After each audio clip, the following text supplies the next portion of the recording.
You're watching Cable 2.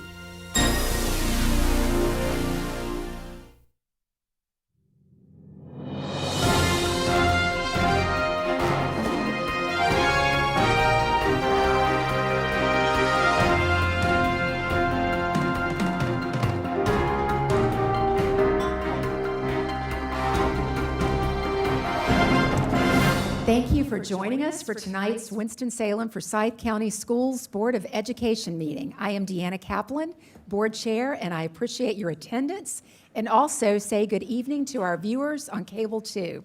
Would you please rise as we start the meeting with the Pledge of Allegiance and remain standing as you are able by the invocation given by board member Susan Miller. I pledge allegiance to the flag of the United States of America and to the republic for which it stands, one nation, under God, indivisible, with liberty and justice for all. May we pray. Dear God, what a year we have had. Whether it was the numerous crises that kept popping up or the storm that blew through, it was a tough year.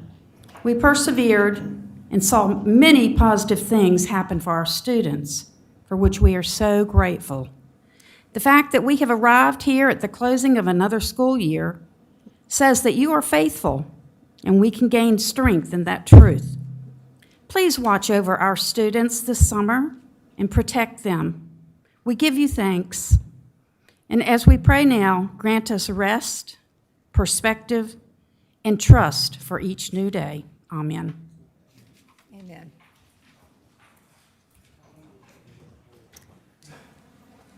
Tonight is actually a very special meeting. It is the final meeting of our 2022-2023 school year, but it also marks a very historic occasion for us.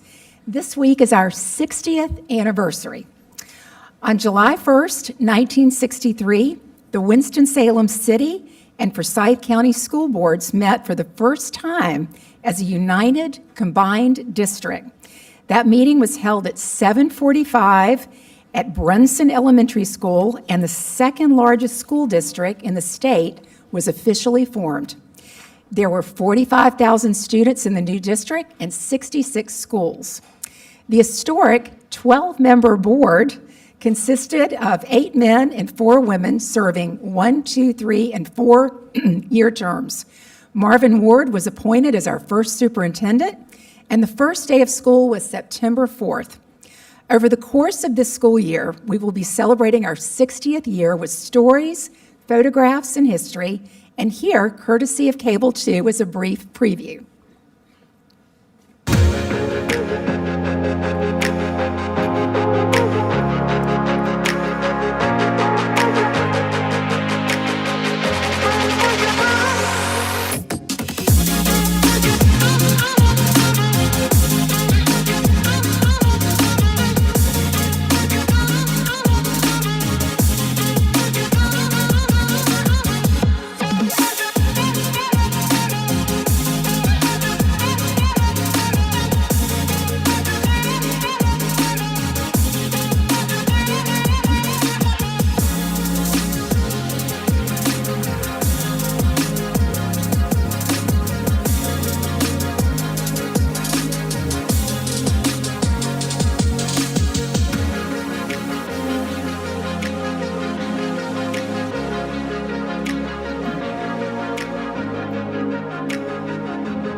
Yay!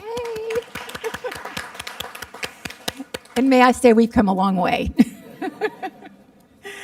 Our first order of business tonight is the agenda review. Do I have a motion to approve the agenda as written? So moved. Second? Second. So I have a motion by Vice Chair Bohannon, a second by Board Member Kuhn. Any discussion? All in favor? Thank you. That's unanimous. Our next order of business is our special recognitions. Director of the Queen Juneteenth Pageant, Dr. Stephanie Hurt, will help us celebrate the Queen's Court from the Queen Juneteenth Scholarship Pageant.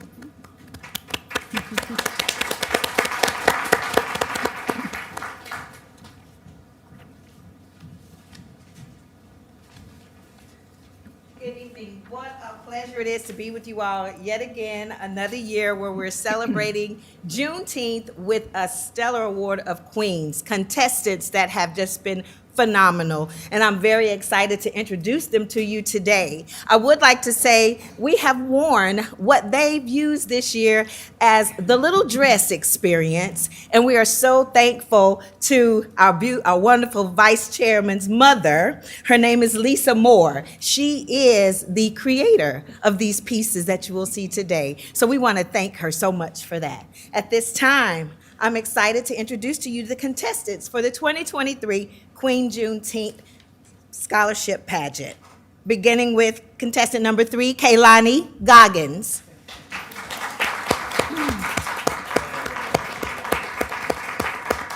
Contestant number 8, Nadia Johnson.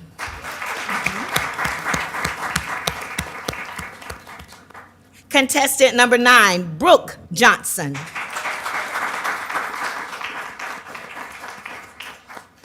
Contestant number 11, Rhoda Asari. Contestant number 16, Desiree Shields. Contestant number 18, Samaya Akins. Contestant number 20, Jayla Page Thomas. Contestant number 22, Jayshanae Pierre. Contestant number 24, Anaya Brown. And at this time, it gives me much honor to introduce to you the 2023 Royal Court for the Queen Juneteenth. Our contestant fourth runner-up, Miss Imani, Zanaya English. Our third runner-up, Miss Nia, Jaden Azell. Our second runner-up in her absence was Miss Kumba, and her name was Zara Simpson. Our first runner-up, Miss Sankofa, Bethany Mack. And ladies and gentlemen, your 2023 Queen Juneteenth is Ty Wade.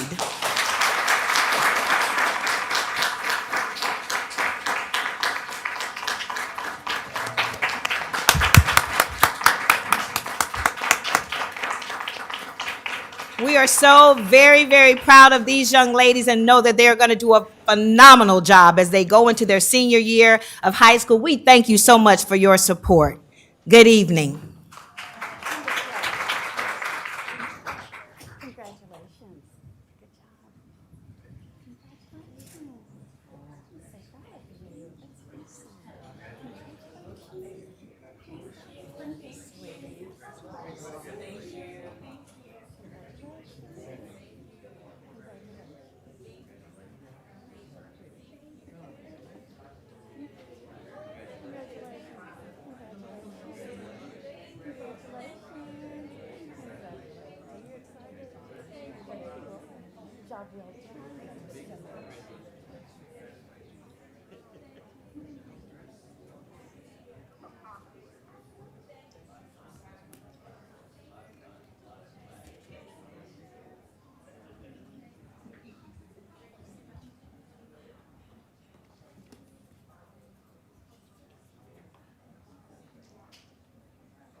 Next is our board spotlight video.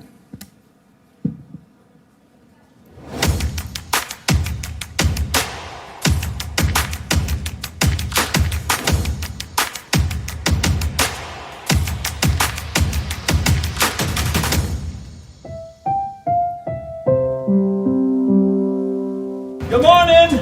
That's Mr. Ben. Good morning to you all. He is amazing. You guys have a great day at school, okay? Good. He stands at the doors and greets all the kids when they're coming in from buses. Good morning. Good to see you. He volunteers at our school. He goes above and beyond. He reads to our kids. He helps out in the classroom. He helps out around the school, and he just makes this place a better place. You ready for a big day, school? Yeah. All right, cool. 4 times a week for 4 hours a day, Ben Miller, a 72-year-old retired Army veteran grandfather from Kernersville, gives his time to volunteer at Sedge Garden Elementary School. For the last 7 years, Mr. Ben has been a bright, shining light for students and staff alike. And as a bonus, he even brings his dog, Red, with him. He just makes everybody's day better. Whatever you ask him, you know, he's gonna get it done. He has a big heart, and he is part of our family for sure. I get paid every day. And chocolate. And coffee. Mr. Ben's candy bucket. But for me, I'm just grateful that let me come. Hey, guy, go on. It's a privilege.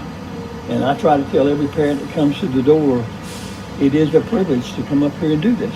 It just makes me go through the rest of the day looking forward to tomorrow. That's what it does. Come on, it's Monday. 5 more days of school.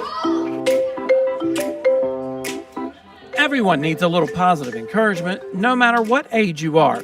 That's what a group of volunteer dads have provided to the students at Piney Grove Elementary, not just on the last week of school, but all year long.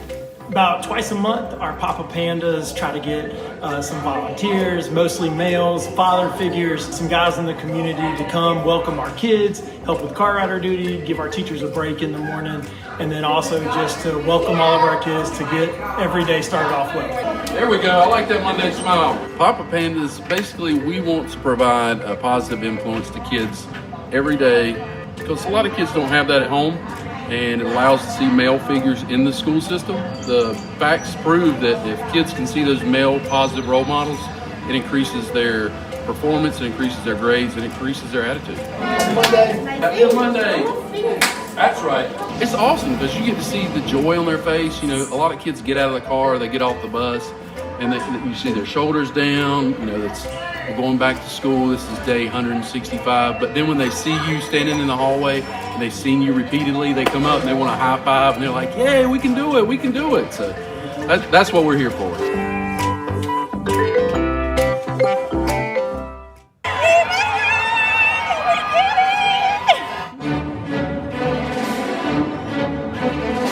Graduation is one of the most important moments in our education. It's getting our students to that final point in their pre-K to 12 career of walking across the stage with a diploma, which is critical to future success. And so going from kindergarten to first to second all the way up through every year is definitely a journey. And so that is why I think, you know, sitting through our graduations and watching every one of our students walk across that stage it's an emotional moment. It's a moment of pride for the school system, for all of our employees, but also for families. It opens doors to a future of endless possibilities for our students.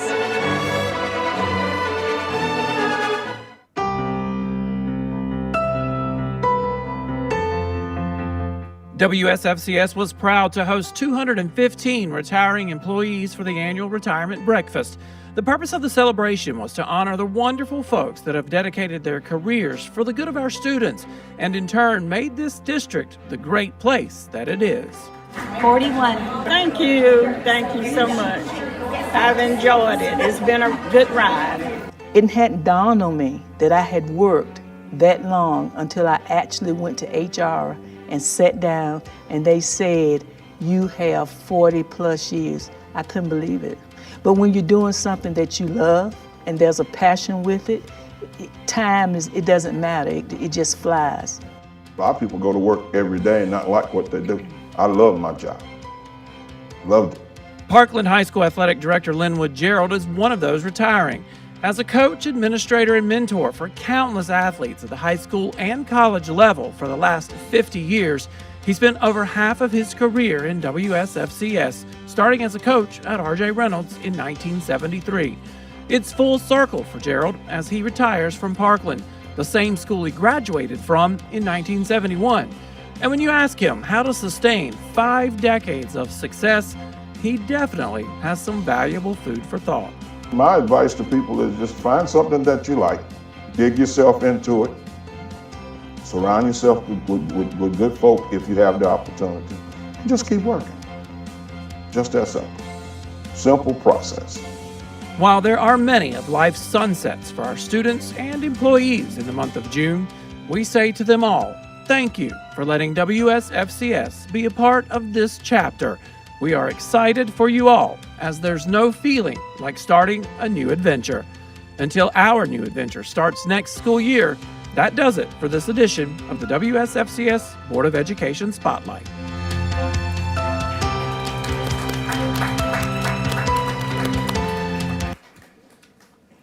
That was a great spotlight. At this time, we will hear public comments on the agenda items only. Please be kind and respectful, and you have 3 minutes. First is former board member Marilyn Parker.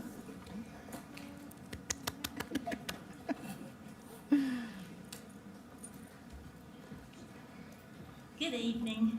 I just wanted to come and officially thank you for appointing me to be your representative on the foundation board. I'm honored to have that position, and it's something that I have wanted to see happen in this system for 15 years at least.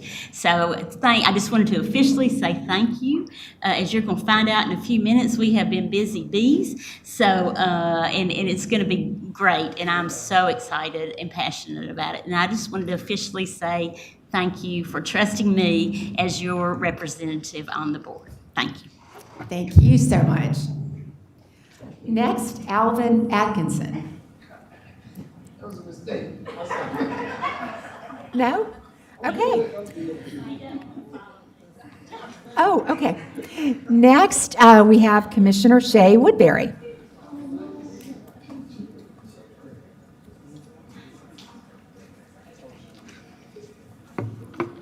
Good evening, Chair Kaplan, Vice Chair Bohannon, school board members, and Superintendent McManus. I have new glasses, so I can't see far away, and if I put them on, I can't see what I've written down. So I'm at a dilemma right now, so.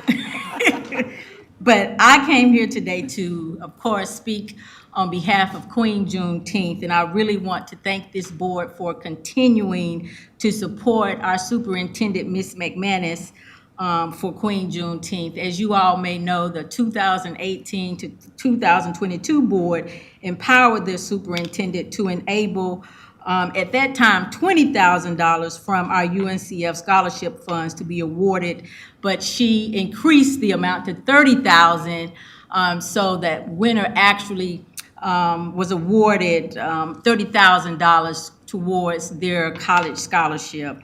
And so we are very thankful. I would be remiss if I did not thank Dr. Stokes, who have really cradled this process and helped us to get to this point with the pageant. I would be remiss if I didn't thank Dana Jones, who took out a support in the souvenir book. Her company, Carter Jones, definitely helped us to support Queen Juneteenth this year. That just goes to show you the relationships that we built on this board to continue to support one another. I do want to thank the parents and community of the students that participated in Queen Juneteenth. I want to thank Triad Cultural Arts for hosting this great celebratory event that recognizes Juneteenth, a national holiday. I want to thank the Queen's Council and Dr. Stephanie Hertz, who was and is our pageant director. I think Karen Cutherell is in the audience. If you hold her hand up, she's here. She is a part of Queen's Council and helps with a lot of the social emotional support with the girls or the young ladies. And I want to thank Ms. Pat Wynn, who was here, who serves on Queen's Council. Carol Montague Davis, she serves on the Queen's Council. So we have so many people to thank. But most importantly, I want to thank the young ladies who participated this year. Without them, they really add value to the pageant and the process. And it's because of their hard work that we're able to invest in the next year's pageant. So I want to thank them personally too. So again, I would appreciate the board's continued support to empower the superintendent to enable this great scholarship pageant. Thank you and good evening. Thank you.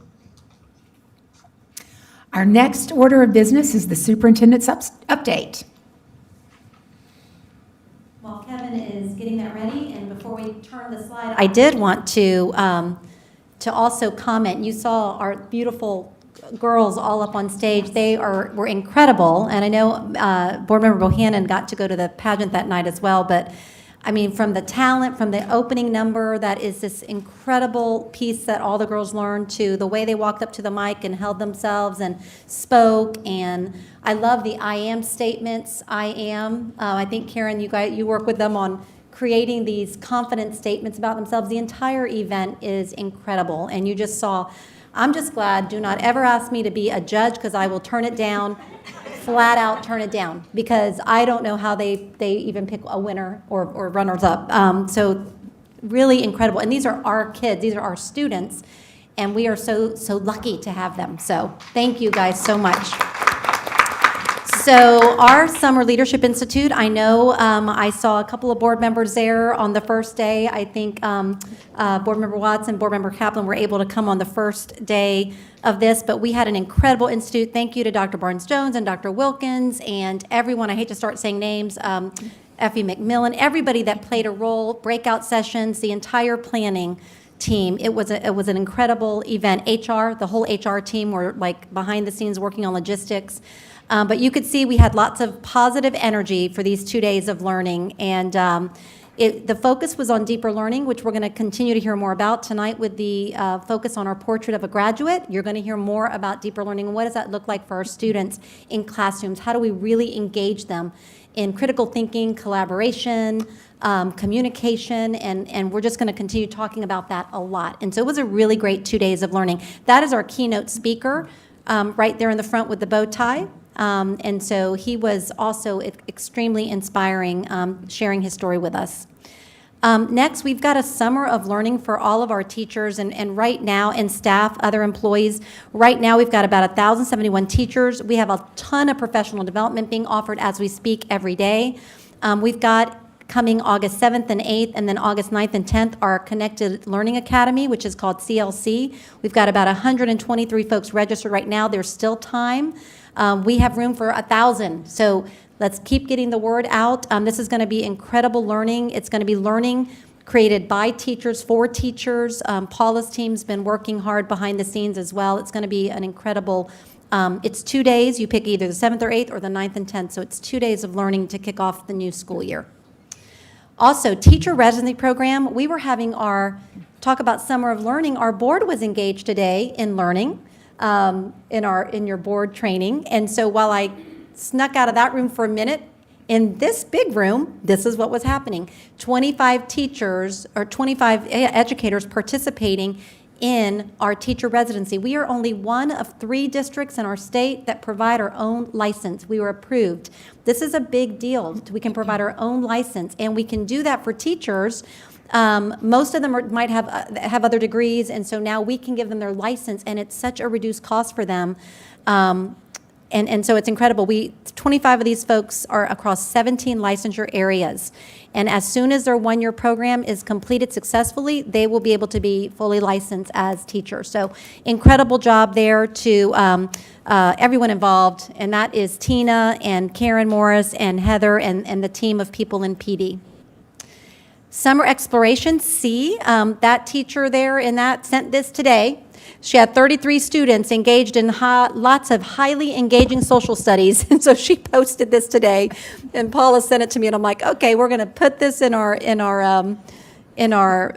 presentation this evening, because I know it's it's getting the program up and running. There've been lots of challenges, but we've overcome those, and it's about the kids in the classroom and their incredible learning that's taking place now. And so that class was 33. I love it. If you read her post.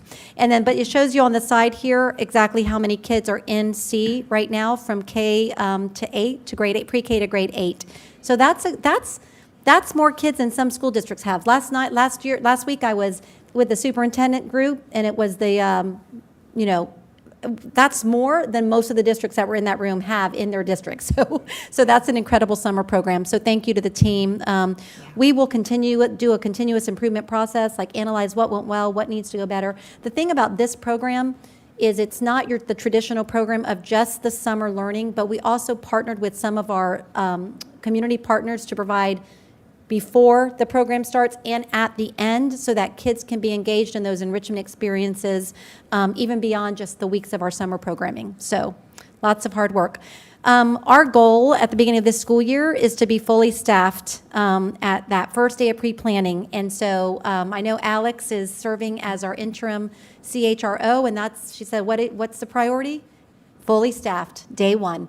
That's the priority. And so if you look at this, we've got our virtual career fair that we already had. We've got the Alternative to Pathways, July 11th, and we've got an operations career fair also in July 18th. So that's where our focus is this summer.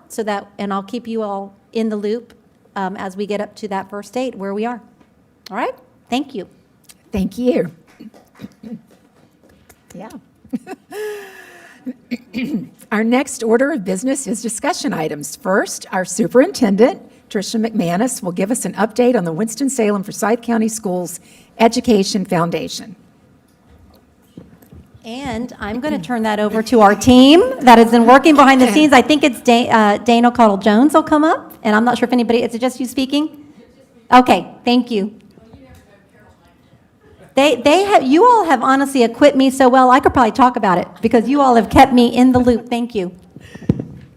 So, good evening, Chair Kaplan and Board of Education members and Superintendent McManus. I never thought I'd be standing on this side. This feels really good. I like this. So we just wanted to update you on the work of the foundation. We wanted to tell you that you now have a foundation to support Winston-Salem Forsyth County Schools. This is, I was talking to Brent earlier, and he said he was in a seminar or something with folks from around the district, from around the state, and they were talking about the foundation, and he said, we are just starting. And they thought, what? You're the 4th largest school district. And so we are really excited about this. So we're going to go through, I think that this has been part of your package, so I'm not going to read you the PowerPoints. We're just going to go through them pretty quick. But there has been talk about a foundation for this school district. Marilyn Parker shared with us many years ago, more than 15 years ago. And for whatever reason, it was just not the right time. But now was the right time to make this happen. And so the foundation, again, is just set up to support the work and the policies that you all put in place. So real quick, back in December of 2022, Paula and others came to the then Board of Education and said, hey, we're working, we have an opportunity to try to create a foundation. And so we wanted to thank Smith Z. Reynolds for actually a grant that was given to the school district to kind of do some of that exploration. And so people change roles and jobs and things like that, and it came around to maybe we needed some volunteers to try to kick this off and get it started. So around January, March of last year, had to be some conversations, and so Paula reached out to Carol Montague Davis, Jan Atkinson, and some others about who could get this started. So that's kind of where we started. And then in March of this year, you all made a contribution, a donation to us that we're going to pay back to you of $50,000 so that we would have that seed money to get things started. And so we appreciate that. And also at that meeting, you also made Marilyn Parker your representative onto the board. So we really got started in March and started getting things together. And so we are a true 501c3 organization from North Carolina. We've also been kind of busy. So the retreat, the leadership retreat, we were able to meet and talk to some of our principals. Area superintendents were able to give out information so it could be posted in teacher lounges so people know that we exist and we're out there. And we also were able to talk to the retirees. And so we were really excited about those opportunities as well. Our mission is pretty simple. It's to secure financial support and other resources to enhance student learning and achievement in the Winston-Salem Forsyth County Schools. So, what's our giving plan? So for 23-24, we are looking to gift to our teachers $50,000. So that money will go directly into the classroom. We'll have 3 different grant cycles, and more of the information and the timelines and the application will go on our website, which will go live in July. But the first cycle will be teacher grants, so $15,000. The grants are up to $1,000 each. The second cycle is what we were calling enrichment grants. And so it could be workshops that the teacher feels like that she needs to attend. It could be field trips or a speaker that's going to come in to talk to that class or to that grade level. So lots of just enrichment opportunities. And then we'll end that third cycle in September of 2024 with additional teacher grants. So just recently, June 13th, we met for the first time to have our organizational meeting. And so out of that, we have 7 board members. According to our bylaws, we can have up to 15. That evening we have, you'll see our officers that are listed there. And then we also have Alvin Atkinson, Donald Dunn, and Tiffany Spainhour, who have come on board. And then in August, we will have a representative for Forsyth Tech's Board of Trustees that they will appoint. And then also our Forsyth County Commissioners will appoint someone, just as you did, to serve on the foundation.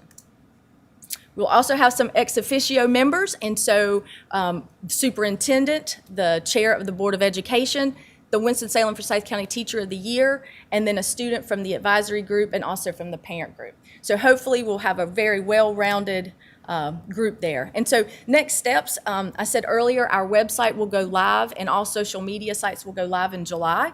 And we will also work with finance to talk about a payroll deduction. I think that we heard from teachers already and principals who have said, you know, we want to support the foundation that's going to be supporting our kids. And so we're real excited about that. And of course, we're going to continue to explore opportunities to be able to bring on an executive director in some way. And we are so thankful to the superintendent for allowing us to have an office here into the Ed building. And so you'll see that we're going to have a logo on the door very soon, and then a place that we can work. And also, we're having our board meetings here in the building. So.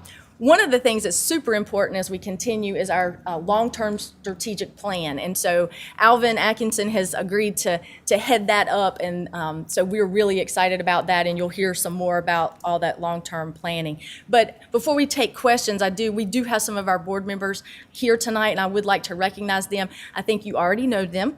But we have Laura Tiano, who retired from Winston-Salem Forsyth County Schools as the principal at Kernersville Elementary School. So she's on board. And you know Carol Montague Davis. Carol's retired, but I don't know that she's really retired because she does a lot. We have Alvin Atkinson, and Alvin retired with Winston-Salem State University. He's been such a supporter of education in this community, and we also know his better half, my favorite all-time teacher, Jan Atkinson. And then you know Marilyn Parker. And so we're really excited. Donald and Tiffany aren't with us tonight, but we're really excited about what they bring to the table. You know, Donald Dunn has been a supporter of public education, served on PTA national boards, and Tiffany Spainhour is wonderful. She is with Lowe's Foods and here in Winston, and Large with United Way, and just a true champion for kids. And so we're really excited about that. So do you have any questions or comments? Thank you for all you do. Wonderful. I have one comment. Put me on record for a $1,000 pledge. Awesome. Wonderful. Thank you. Thank you so much. We really appreciate it. And we hope you all have a great summer. I was about to say, can we get 2,000? No, just kidding. I was recently at an event, and it was like what do you call that, an auction? I wanted to say, honestly, you know, thanks, Paula. Paula got the ball rolling, and her and the Victoria, but the progress that you guys have made is just like unmatched. How fast you have done this work, and you've done it on your own time. Unbelievable. Thank you so much, Dana, and all of you for the time you've given, and this is going to be incredible You for know our this teachers. group. They work they're champions for kids. Go into project management as your next gig. You're going to be hired everywhere. Thanks. Thank you. Thank you. Next, Vice Chair Alex Bohannon is going to give us a recap from the North Carolina School Board Association Summer Leadership Conference. Good evening, everyone, colleagues. In the spirit of professional development, I know we all were in master board training today. Some of us went to a conference last fall in Tampa. One of the word that is synonymous, or the phrase that is synonymous with public education or education in general is professional development. So just like every single staff member in our district has PD that they attend, so do board members. And I had the privilege to attend the North Carolina School Board Association Summer Leadership Conference from June 12th to 16th. I've been advised by my colleagues to not take a whole lot of time, so I'm gonna jump straight in, okay? The conference began on Monday, June 12th, and we started early, around 7 a.m. In the first session of the day, we talked really about advocacy at the state level, and we had a senator join us. His name was Michael Lee, and he is the chair of the Senate's Education Committee. And he talked with us about the Senate's priorities and some things that were happening in the Senate. As you all know, the General Assembly is in the middle of budget negotiations, so we had some robust conversation, as I'm sure you all can imagine. Additionally, we had visitors who came to talk to us about advocacy. The North Carolina School Board Association has a lobbying arm that works on behalf of the school districts that are members. And so we had conversations about advocacy, how to advocate to our local elected officials, things of that nature. Moving on to Tuesday, the North Carolina Department of Health and Human Services is establishing a Division of Child and Family Well-Being that essentially combines everything related to kids in one department. The reason why is because you used to have to go to a different division for different things related to children. If you wanted to have a conversation about SNAP or EBT, you had to go to one place. If it was, enforcement for child welfare, things like that, you had to go to another place. So a representative from that division came and spoke. And then also the Department of Public Instruction Office of Learning and Recovery came and presented about some of the things that they're doing, some of the patterns they've been noticing as we're bouncing back from the pandemic. Also, by the way, all of you in your emails, I sent you all a link to every piece of training material we got. So you all should see that and can reference that at your leisure. On Wednesday, the North Carolina Public School Forum came and talked about a variety of issues that we have discussed as a board, things like teacher retention, the mental health of staff across the board, not just in the classroom, but also in other aspects of the district, because we need every single person within the district to be able to be their best self in the service of students. So that was a really good conversation. Thursday, we had the North Carolina School Public Relations Association that came and talked to us about how to respond in crises, things like dealing with crisis and communication, talking to reporters, things like that, good fun stuff, right? And then lastly, Friday, we talked about cybersecurity, which is a reoccurring thing within, the public education, but also just in government in general. Government, as you all know, we tend to have more need than money to address the need. And so cybersecurity and ensuring that we are properly prepared to deal with things like malware, cyber attacks, those kinds of things are really important. Ultimately, I attended this conference 2 years ago. And it's a really good opportunity to be able to learn information, but also to converse with other members of school boards from across the state. There were about 300 in attendance. There weren't most of the school boards in our state are relatively small, right? So we have 115 LEAs or school systems in our state, and so the majority of them, some of them have 53,000, others have 1,200, and so it's 1,200 kids, and so it's important, I think, to have those conversations so that we can all learn from each other. Had a great time. Any questions? No? All right. Thank you.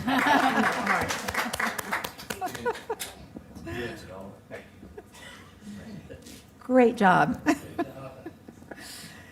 Next, Dr. Paula Wilkins, our Chief Academic Officer, will present the Winston-Salem Forsyth County School Board of Education adoption request for the North Carolina Portrait of a Graduate.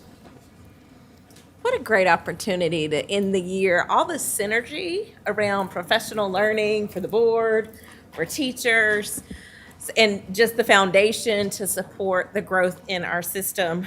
And I'm very excited this afternoon to be able to talk a little bit more. I think we had an overview introduction back in April. Everything blurs together. It's moving so fast about the North Carolina Portrait of a Graduate work. So as we know, as our society is changing, as we think about coming out of the pandemic, the skills that students need for success in school and life are exponentially changing. And in order to help support our students, schools need to look different. And our focus on how we prepare them needs to look different, to think about the durable skills and the mindsets they need for success in school, work, and beyond, and military. So the state of North Carolina began in spring of 2022 to commission a grassroots effort of over 1,200 people in our state, educators, community leaders, families, to talk about what is it that we want in North Carolina for all of our students and the outcomes for each student as they leave high school. And so that conversation really launched into what are those competencies we want for all of our graduates. And many communities across our nation are engaging in this same conversation and what becomes known as what we call the Portrait of a Graduate.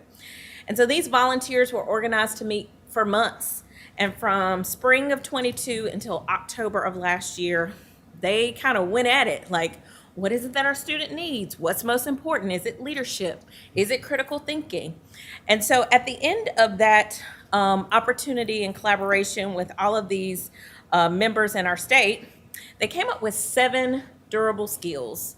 And these durable skills are what they want for every student to graduate to be prepared for college, work, and the military when they graduate from college. And I know many of these skills are not new for us. It's many of the skills we want for all of our students. But how often do we intentionally teach for these skills? We focus on academic content a lot. We focus on success, on end of grade outcomes. But how many times do we talk about students developing empathy? And how do we teach students to be able to come out of school and have that durable skill so that they can understand and work with others and be able to see and understand other situations? And so what we are excited about is that the state of North Carolina has said, statewide, we want this to happen. And now we want to move forward in Winston-Salem Forsyth County to adopt these and to intentionally say for all teachers, all administrators, all employees within the system that touch our students, we're going to make it a mission critical focus that we all intentionally work to teach our students these skills. And teaching these skills are not in isolation to academic content. And so you've heard us talk a little bit about deeper learning. And what is deeper learning? It's really that combination of those academic skills we teach our students along with these durable skills that brings to deep learning experiences that they can apply and use these skills in multiple contexts, not just in academia. And so what have been our action steps along this journey related to this Portrait of a Graduate and deeper learning? So we have participated as a system in an urban partnership with Battelle for Kids. Battelle for Kids works with Ed Leader 21 to help systems support their Portrait of a Graduate and to work to embed deeper learning to help to actualize that portrait and those outcomes for students. We have a design team that is working with Battelle to support our intentional steps in rooting deeper learning and the vision for our Portrait of a Graduate here in North Carolina. We were just celebrating last week from a convening in Battelle some of our first critical action steps, from launching conversations with principals to ask them to say, what is it that we want for all of our students? And where do you see these pockets of excellence in classrooms? And how do we scale this? We work with our Teacher of the Years to talk about your classrooms. Many of these already are doing deeper learning. How do we take the lessons from these classrooms to make that a reality for all classrooms within the district? We've also looked at student voice and feedback. We've talked about this for the past few months. Students are saying, give me authentic engagement. And I wish now in hindsight we would have played the student video. If I could have queued that up, but we'll come back with that. We heard our voices from our students and they were extremely powerful about what does it mean to engage them in learning and what were their best learning experiences in schools. And when we listen to our students, we can do far better to help support them in their growth. We also have supports in progress to help align the portrait of a graduate and professional learning for our teachers, and you'll hear more of that to come in the months ahead. And then the superintendent will be working with the parent advisory to begin to root and talk about these durable skills aligned to the North Carolina portrait of a graduate. So what is our request from the Board of Education? We would like your support to help to begin the communication and the support and alignment of our schools around the portrait of graduate competencies. We want to use ongoing feedback of our principals, teachers, and families to help to live what we call from portrait to practice, to make this how we do business here in Winston-Salem Forsyth County Schools. And then we want to think about, yes, the state of North Carolina, 1,200 people got together, and we can agree on those competencies, but do we need additional here? We've already had some preliminary conversations about things like leadership being a core competency. So if we need to add to those in Winston-Salem Forsyth County, we want your support to be able to do that as well. This last slide shows some additional supports the state has come out with to support the North Carolina portrait that we are currently using and infusing with other resources to help. They've created a playbook, which we used. Board Member Watts was in my session for summer leadership to help begin to support principals with using the tools to intentionally work with staff around these competencies within the North Carolina portrait. How can I support with additional questions? Any questions? No Board Member question, Watts? just a thought for further review. As we move into our community, let's engage our community stakeholders and these 7, because again, a lot of them are also working with our students directly, and they can engage with adaptability, empathy, and in their programming, it'll make us a stronger district in the portrait process. Absolutely could not agree more. You'll hear us talk a little bit about a systems collab to engage our community around the portrait competency. So more to come very soon. Any additional questions or comments? Okay, thank you very much. Thank you. Next, Dr. Frederica Stokes, our Assistant Superintendent for, Student Services, will lead us in the discussion of the Cross North Center for Trauma Resilient Communities. Good evening, Chair Kaplan, Vice Chair Bohannon, board members, and Superintendent McManus. I am here today to request that we continue our community partnership with Cross North Center for Trauma Resilient Communities. We started working with them probably over 3 years ago, where some of our student services staff went to training, came back and said it was phenomenal. Dr. Thompson-Drew, who used to be here, raved about how their training was very supportive. And so from there, we started going and attending different trainings and professional development under their leadership. Last year, we entered into a partnership. They trained all of student services. We kicked off the school year with them, supporting them, because as Mr. Bohannon said earlier, the mental health supports is not only needed for our students, but for our staff also. So we kicked off the year really supporting our counselors, social workers, nurses, graduation coaches, because those are the individuals that are front and center when crises occur. And so today, we really want to continue our partnership. Last school year, we were able to train all of student services.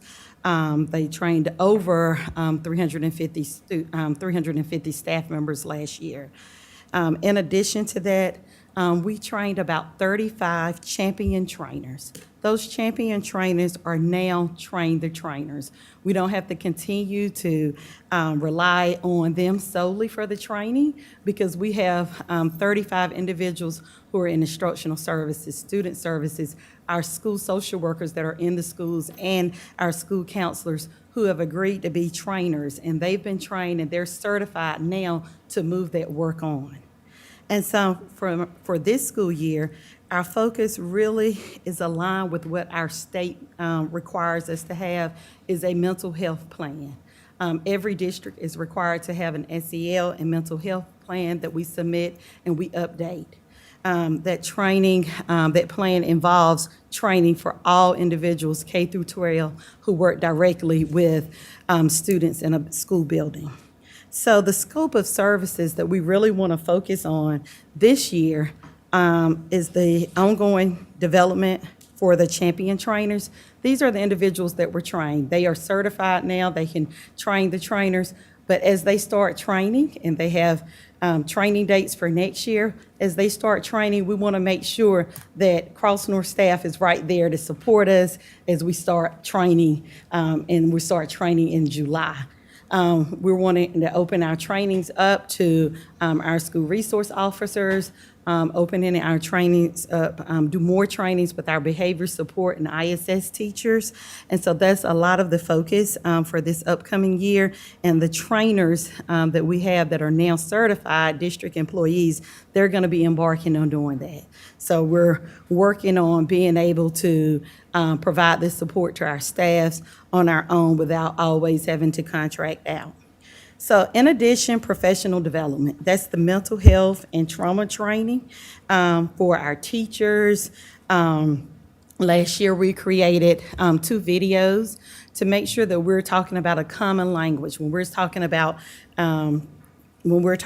trauma, what does that mean? It means something different to everybody, but getting on the same page regarding mental health and trauma training. And so from professional development, we also this year will focus more on leadership involvement. Last year, they did a couple of trainings with our school principals. However, they will this year work with school principals, assistant principals, making sure that they have a really good understanding of trauma and how to support students and families who are going through traumatic experiences. School level support, they have been working with the Brunson, Wiley, and Reynolds for the last 2 years. And that grant was through the city, and that grant has run out now. And so we want to continue the support for Brunson, Wiley, and Reynolds.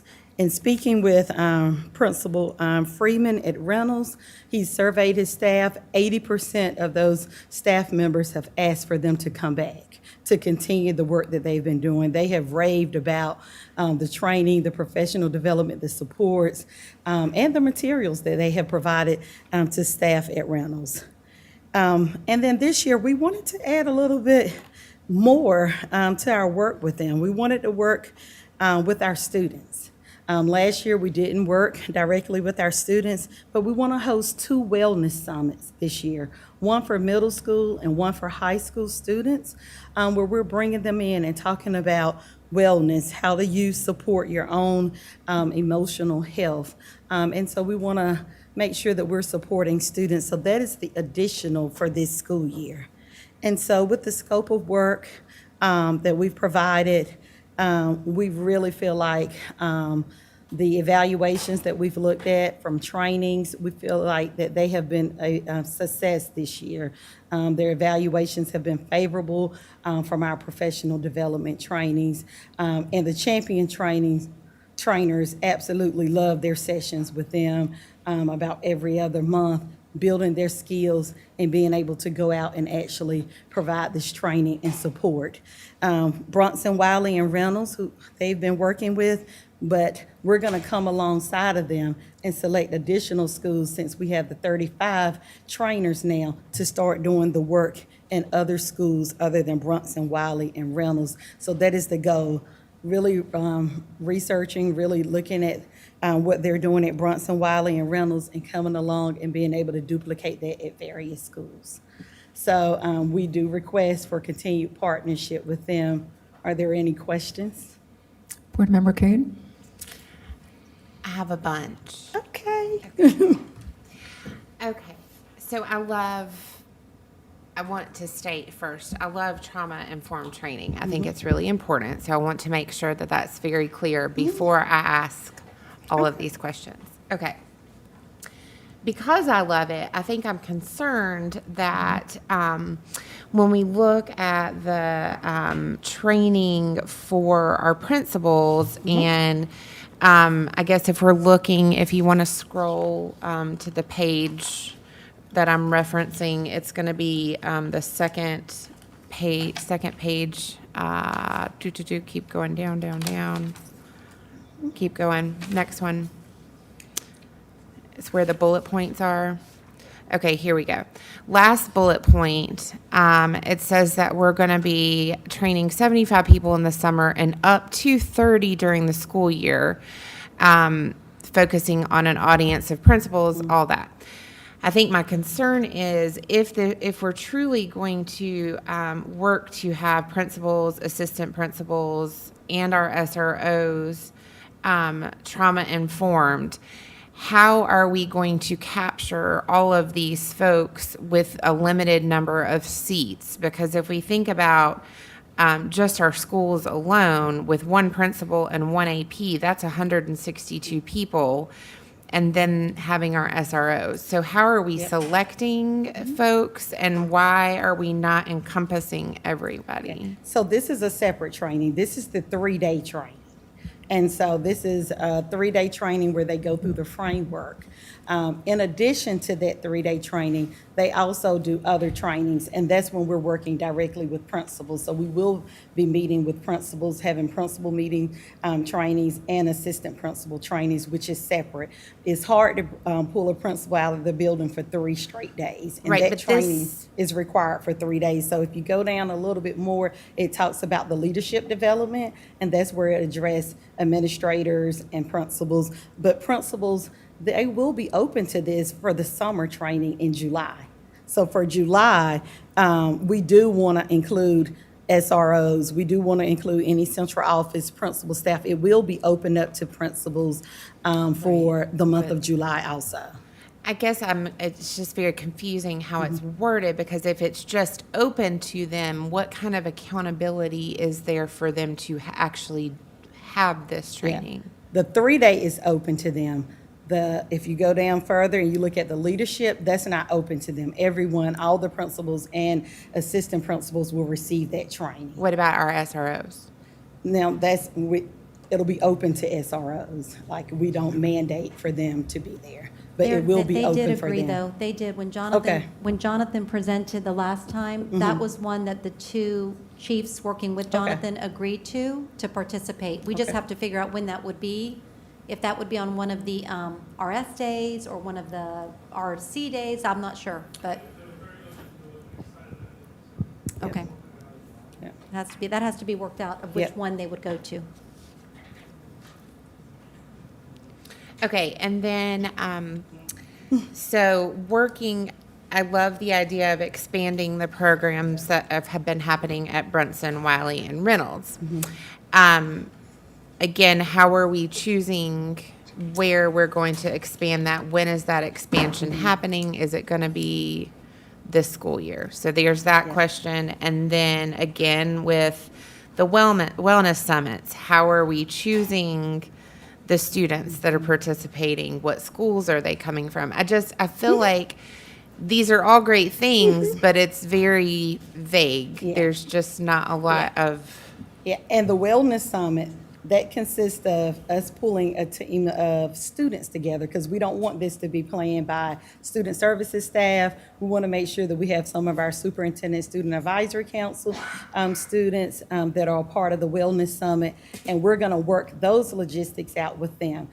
We have school safety teams that we may say these are the individuals that we want to target, but we want to give the students a voice in this piece with the wellness summit. And so that is one of the things that we are planning for the fall. As soon as we get back, it will be to pull our team together of students. Our student services staff will start working on it ahead, but we need to pull the students together to find out what organizations in their schools do they feel like should be a part of this. So we didn't want to pick directly, but the Superintendent Student Advisory Council will definitely be one group. And then individuals that we worked with last year for the middle school board forum, those are some of the individual students that we're going to be tapping into to help us to determine who do they feel like in their school that we should target and who should be a part of it. We have a lot of safety teams in our high school, Save Promise clubs. Should we go with a Save Promise Club organization? And so we want that to be the decision of the students, for them to be able to provide us with feedback for the Wellness Summit. You had one more question, or before the Wellness Summit, it was one more thing I was supposed to address? the Wellness Summit, and it was another. The schools, I think. The schools, how okay. we're going to expand the program, that what's working at Brunson, Wiley, and Reynolds, how are we actually expanding it with? We will expand it through, this year, we opened it up with our videos. We made 2-hour videos where that went out to all of our school staff. They watched the videos. A lot of them watched it together as a school team. And then they went back and they started talking regarding, is this something we should implement within our schools? And so we're going to work with our area superintendents. We're looking at our tier 2, tier 3 schools that may need that additional supports to find out from those administrators would they like to be a part of that process. Again, not forcing anybody, but again, wanting to have that buy-in. And with our 35 champion trainers, they're going to be the ones, they're working in our districts. Some of they're in the schools already as a school social worker or school counselor. So they're already a champion right there in their schools. And so they're giving that extra boost, that extra push to their principals to say, hey, this is awesome. I can lead this work. I'm here every day. I can lead this professional development and training throughout. And so it'll be volunteer. We're definitely looking at our tier 2 and tier 3 schools for that additional support. But I've gotten just really good reviews from Reynolds, I'll be honest. I think they've been kind of like our flagship for supporting this program and really working with Crossmore.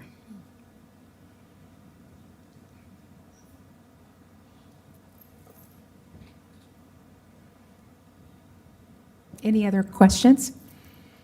Just one on the funding source, Mm-hmm. where we, We have used we've used ESSER funds to support the proposal. We've used ESSER funds, and we've also used our Title IV dollars. There's some dollars that are, designed directly for mental health supports because the state has recognized that it is a problem and federally across the United States. And so we have earmarked certain dollars specifically for mental health supports within the schools, professional development. and just one more follow-up then, as you begin to expand this program and do more, we probably need to find a way how to, because ESSER is going to run away, not run away, it's gone, pretty much. So Yeah, it's how are we gone. going to support this project? Because I think it's very worthwhile to support it beyond the funding of ESSER. Yep, and I think our plan is the champion trainers, building them up so that they can take the lead on this work. We have 35 this year. We've already had some additional social workers reach out, and they wanted to be a part of the training. This really gives our school-based staff the leadership skills that's needed to work district-wide and not just specifically at one particular school. So the plan is for us to continue this work, but with the champion trainers. Any other questions? Thank you. Thank you. Next, Lauren Richards, our Chief Operations Officer, will give us an update on the relocation of Main Street Academy staff and students for 18 months due to the relocation of Philo Hill. Good evening, Chair Kaplan, members of the board, and Superintendent McManus. So I am pleased to share with you this evening that we have been working with St. Peter's World Outreach Center to find a home and work on their campus for the Main Street Academy for the fall of 2023.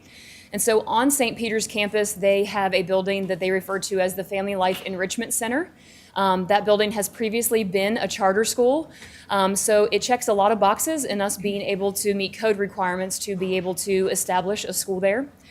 We have been in frequent meetings and conversations with the pastor, and just yesterday we were able to meet with a few of their board members.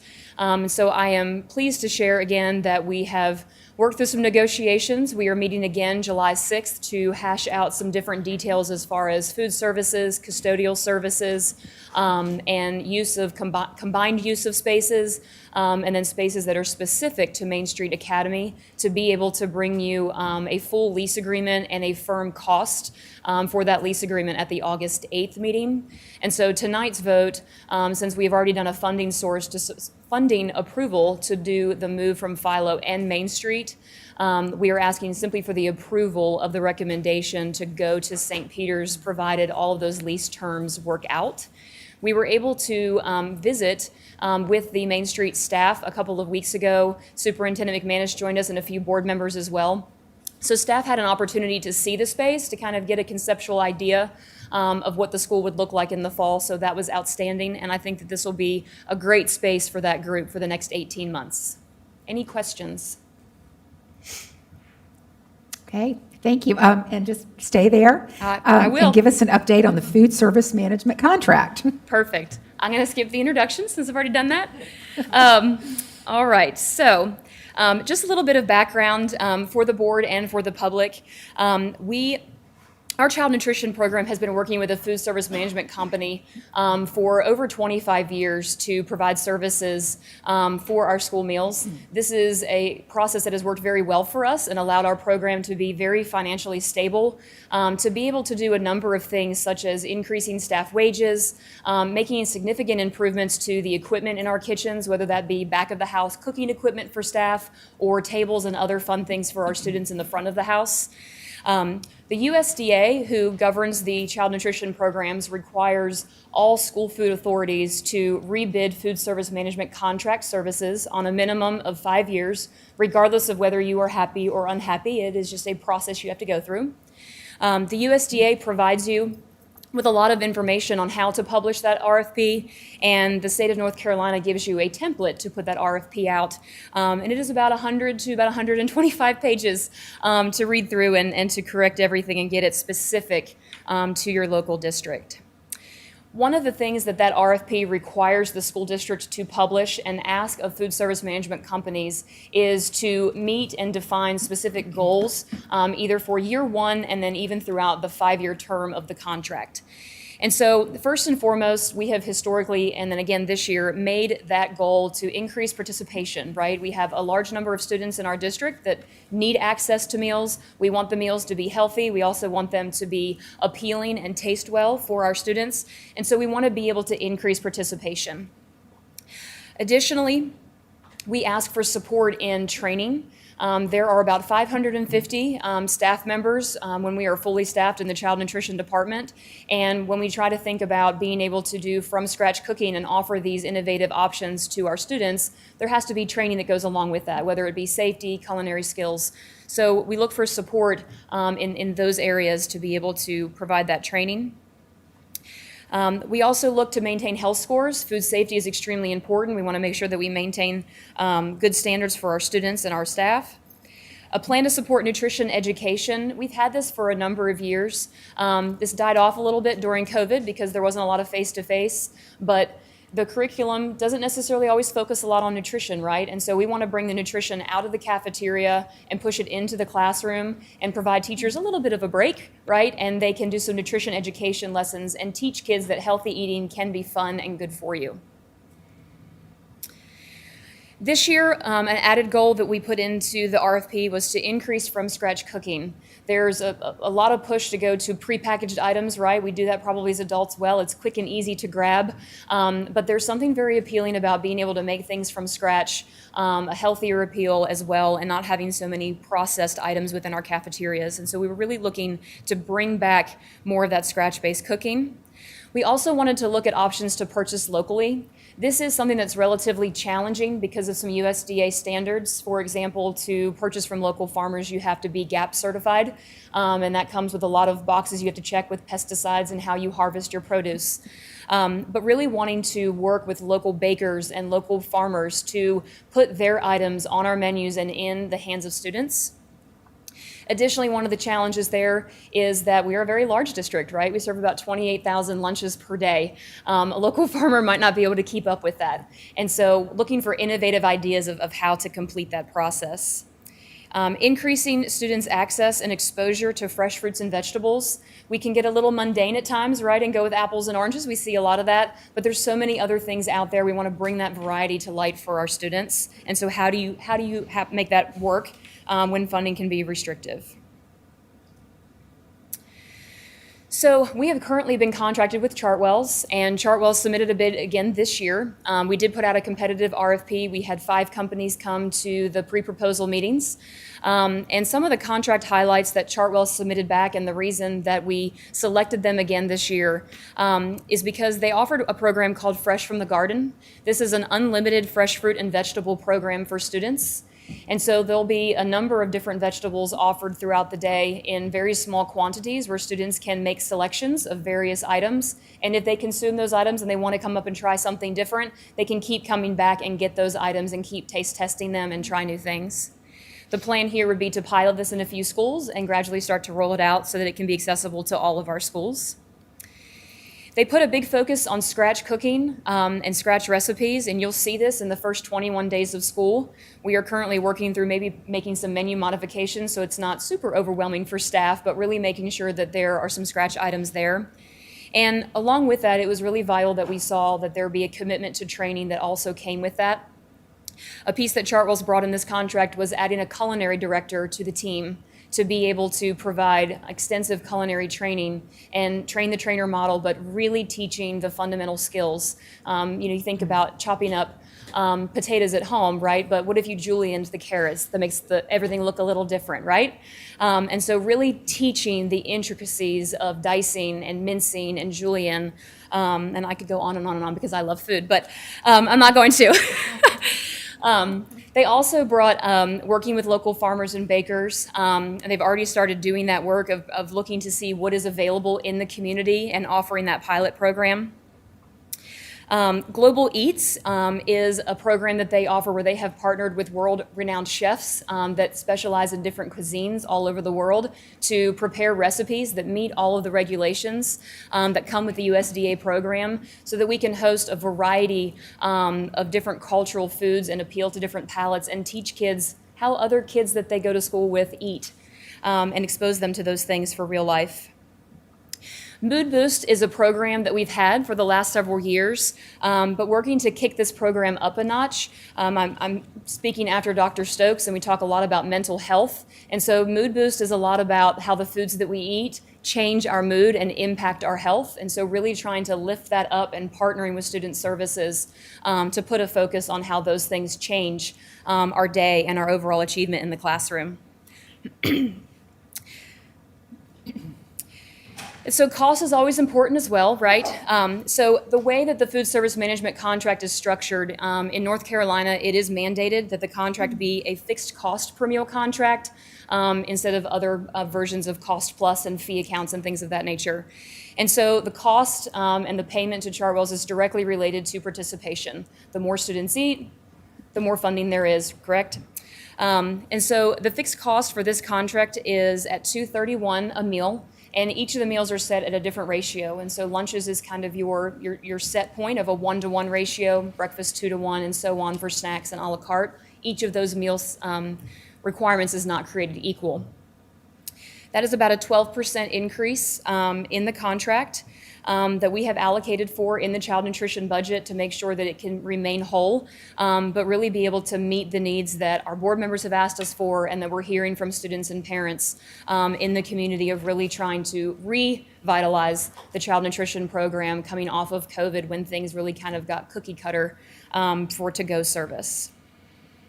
In the contract, they also offered $75,000 per year to support the professional development of the team with back-to-school programs and ongoing training throughout the year for the associates. $15,000 per year to support the negative meal balances. As you know, we have students that charge meals throughout the year. We have families that face a hardship, and those are not costs that the child nutrition program can incur, so there's support there to help with those balances. And then $1 million in interest-free financing that the child nutrition program pays back throughout the course of the contract so that we can make purchases on revitalizing kitchen equipment, cafeteria tables, doing vinyl wraps in our kitchens and cafeterias as well. So I will pause there. If there's any questions about that, and I have one other thing I wanted to share that Ms. Kuhn asked us to Board share Member this Watts. evening. Just a thought for as we move forward. I have 2 people in my family who are cafeteria managers. And when we moved from scratch to, quote, prepackaged, the concern was timing and amount of time allowed in the kitchen. And oftentimes the hours ran out during the week for our employees, and they were not given extra pay or whatever to make sure that we're doing the scratch cooking. So as we move forward, please, in the budget process and the managing of our employees, keep in mind that they may need more time in the beginning to create these scratch meals, which may mean looking differently at their pay and allotting hours to adjust so they're not stressed and rushed to do these meals, and then at the end of the week, they're burnt out and tired. I have to speak on that because my mother and my sister have retired from being cafeteria managers. Yes, I'm glad that you did. We are already doing market assessments on the manager pay to look at what that looks like out in the community as well, to see if we need to make some shifts. Any overtime that is earned in child nutrition, rather than accumulating comp time, they do get paid out that overtime. And in our discussions through this contract process with Chartwells, we are looking at what do our meals per labor hour look like per kitchen. That is a marker that the state measures us on. I will tell you that the state measures are extremely low, but most school districts aren't offering 8 entree selections at a high school either. And so if we're going to make those offerings, we have to increase the labor and make sure that it is differentiated and specific by site. And so we will definitely look at that and ensure that they feel supported and spreading those scratch recipes out. I didn't speak to it in the presentation, but there is information in the RFP and the contract about doing student advisory meetings and staff advisory, and the staff and students having a stake in the development of recipes as well. Any other questions? Did you have something else you wanted to share? I did. So it doesn't necessarily pertain to the contract, but we get a lot of questions about why we serve what we serve, and parents talk to us about wanting to see different options at breakfast, and students talk a lot about the lack of flavor sometimes in our food, right? And so we worked with Chartwells to kind of put together this infographic. There's a lot of regulations here, and it can get really boring to read through a table. But we wanted to kind of put the graphics together to show the items that have to be offered throughout breakfast and throughout lunch. And so there are stipulations on you have to take a minimum of 3 items, but you can take up to 6 items. One of those items has to be a fruit or a vegetable. You can't walk away without one. Things like that are on this infographic, and we will publish this on our website so that families have access to it all throughout the year. And then, Kevin, as you keep scrolling and you go down to the bottom, there is a table on the back side of this document that kind of showcases all the different regulations when you build out a menu. And so when you build out a menu, I'm going to use vegetables as an example because it's very cumbersome. And so you don't just get to say, we're going to serve tacos today, so we're going to menu black beans and rice. You have to make sure that you've met your requirements in a 1/4 cup or a 1/2 cup of a legume for the week. And you have to make sure you serve a 1/4 cup of a red or orange vegetable during the week. And if you don't meet that, you don't meet your nutritional requirements for your state audit, and then you potentially have to have funding taken away from the program, right? And so there are tons of formulas and calculators that help us meet all of these requirements, and so there's a lot of shifting and shuffling that goes on to make sure that the dark leafy greens and the red and the legumes and 10 grains offered throughout the week, and a biscuit might not credit as 1 biscuit, it might actually be 1.5, so you got to be a little careful there. And so there's a lot of behind the scenes work, and I can share more and more and more with you, but I won't go on. So I wanted you to have an opportunity to take a look at some of the things that they deal with as they try to put a menu together for our families. So just a quick follow-up relative to the conversation about the point about flavor. So help me understand, because I too shared, we hear that a lot, and Yeah. I remember, but that's not a new thing. I think that's been around for a while. 2010. Right. And I was still in school in 2010. But I think that I see and understand the regulations relative to the components of the meal. But I guess the question, and this may sound kind of an ignorant question, is if you have those items, you can have those items, but you can still season them, right? You can season them, Okay. but How would you season them if you were at home? Well, It starts with an S. Right, exactly. I mean, I think you could do other stuff besides salt. I mean, you could do a little garlic Yes. powder, a little, you know. Yes, so the team is oftentimes working to develop different spice recipes. And so that is also something that was talked about in the menus. And so looking at like a Jamaican jerk type seasoning, right? There's a lot of flavor packed there. African spices and seasonings, there's a lot of flavor there. Indian cuisine, a lot of flavor there. And so really working to, when you can't elevate the amount of sodium in the item or the amount of sugar, which is pretty much where most of our flavor comes from. You can get it from the cumin and the paprika and the garlic powder and the onion powder and the pepper and the other seasonings. And we do also know that students love their hot sauce and ranch. But I will tell you that all of those get calculated into this formula for fat and for sodium and for sugar. And so sometimes you can't let kids take a certain number of hot sauce packets, which is a little crazy. I know.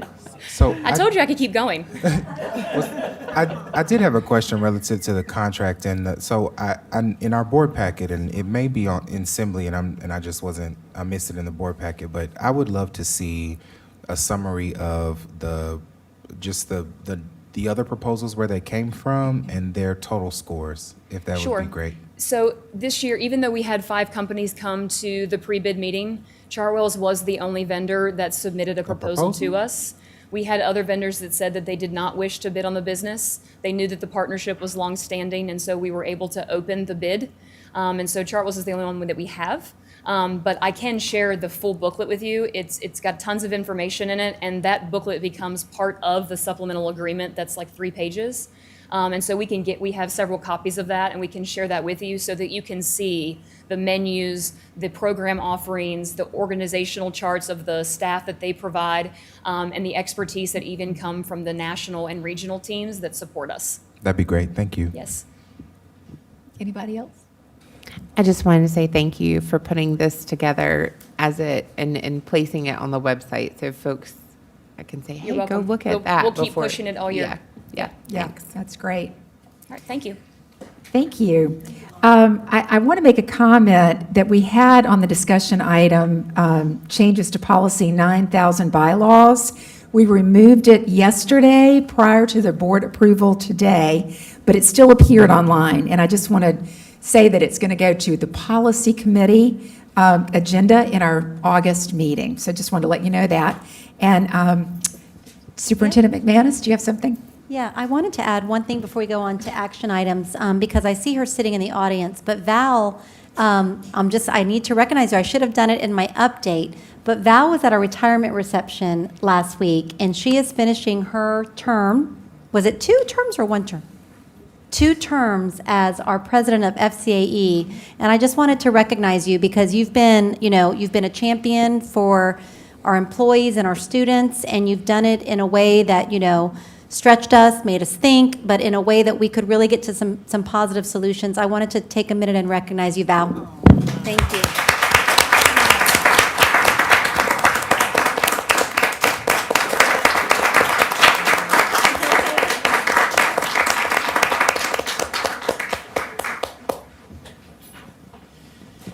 Yes, thank you for all you've done to support our classified, our certified, and our district. Thank you. So our next order of business is action items. First, consider approval of adoption of the Winston-Salem Forsyth County School Portrait of a Graduate. Do I have a motion? Move to approve. Second. Okay, so I have a motion from Board Member Crowley, a second from Vice Chair Bohannon. Any discussion? All in favor? Thank you, that is unanimous. Next, consider approval of the contract with the Krosnor Center for Trauma Resilient Communities. Do I have a motion? Move to approve. Do I have a second? Second. So I have a motion from Board Member Miller, a second from Vice Chair Bohannon. Any discussion? All in favor? Okay, thank you, that's unanimous. Next, consider approval of the relocation of Main Street Academy to St. Peter's World Outreach Family Life Enrichment Center. Do I have a motion? I'd like to move. Okay, do I have a second? Second. So I have a motion from Board Member Watts, a second from Board Member Barr. Any discussion? Yes, we're just approving the relocation, but since we have no contract specifics, we're Right. not agreeing to, okay, that's why I wanted to make sure. Thank you. Okay, yes. Any other questions? Okay. Hearing none. All in favor?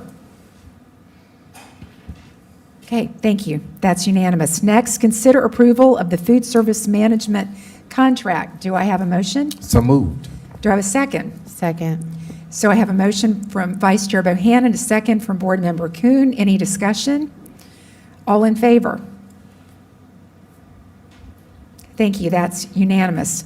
Next, consider approval of Imagine Learning Edgenuity contract renewal. Do I have a motion? Move to approve. Do I have a second? Second. Seconding? No, okay. So we have a motion from Board Member Crowley. Do we have a second? Second. Miller. Okay, second from Board Member Miller. Any discussion? All in favor? Okay, any opposed? Okay, so we have 7 in favor, 2 abstaining, motion passes. Next, consider. Typically, if you abstain, there has to be a reason for it. Are people giving reasons for it? Like there's a conflict of interest? Is that? An abstention can be, for just a point of clarification, an abstention has multiple uses. It could be because of a conflict. It also could be because the board member is choosing to not vote yay or nay. But that it is a yay vote if it's an abstain. Yeah, it goes with the majority. Okay. That's correct. If it's not a yea or nay, it goes in favor of the prevailing motion. It counts in favor of the prevailing motion. Okay. Okay. All right. Thank you for that clarification. So the motion passes. Next, consider approval of the resolution for the interim appropriations for fiscal year 2023, 2024. Move to approve. Okay, do I have a second? Second. Okay, so we have a motion from Board Member Miller, a second from Board Member Crowley. Any discussion? Hearing none, all in favor? Thank you, that's unanimous. Next, consider approval of the contract with the College Board of Pre-Advanced Placement Courses. Do I have a motion? So move. You second? Okay, so I have a motion from Board Member Watts, a second from Vice Chair Bohannon. Any discussion? Hearing none, all in favor? Opposed? Okay, so we have 8 in favor, 1 abstaining. Motion passes. Next, consider approval of the 2022-2023 replacement school bus financing agreement. So moved. Okay? Second. Okay, so I have a motion from Board Member Barr, a second from Board Member Crowley. Any discussion? Hearing none, all in favor? Thank you, that's unanimous. Next, consider approval of the driver's education contract. Do I have a motion? Move to approve. Okay, so I have a motion from Board Member Kuhn, a second from Vice Chair Bohannon. Any discussion? Hearing none, all in favor? Thank you, that's unanimous. Next, consider approval of the revisions to policy 3250.2, student fees. Do I have a motion? Move to approve. Do I have a second? Second. Okay, so I have a motion from Board Member Crowley, a second from Board Member Barr. Any discussion? Just a thank you to Dr. McMillan and for Dion for all their work on this. We talked about it a couple times, so thank you. Yes, thank you. Agreed. Okay, all in favor? Thank you. That's unanimous. Next, consider approval of the revisions to policy 5110, student attendance. Do I have a motion? Move to approve. Do I have a second? Second. So I have a motion from Board Member Kuhn, a second from Vice Chair Bohannon. Any discussion? Hearing none. All in favor? Thank you. That's unanimous. Next, consider approval of the revisions to policy 5126, scholastic honors and awards. Do I have a motion? Motion to approve. Do I have a second? Second. So I have a motion from Board Member Kuhn, a second from Board Member Crowley. Any discussion? Hearing none. All in favor? Thank you, that's unanimous. Our next order of business is the consent agenda items. First, consider approval of the appointments to the Forsyth Technical Community College Board of Trustees. Next, consider approval of the general personnel report. Next, consider approval of the May 9th, 2023 Board of Education meeting minutes. Consider approval of the May 23rd, 2023 Board of Education meeting minutes. Consider approval of the June 13th, 2023 Board of Education meeting minutes. Do I have a motion to approve all consent agenda items? So moved. Second? Second. So I have a motion by Vice Chair Bohannon, a second by Board Member Miller. Any discussion? Hearing none, all in favor? Thank you. That's unanimous. Our next order of business is announcements. Tuesday, August 8th will be our next regular meeting of the Board of Education. And before we begin our section of the meeting in which anyone can comment on almost anything, let me say to our Cable 2 viewers, thank you for watching. This will conclude our broadcast. We have one public comment.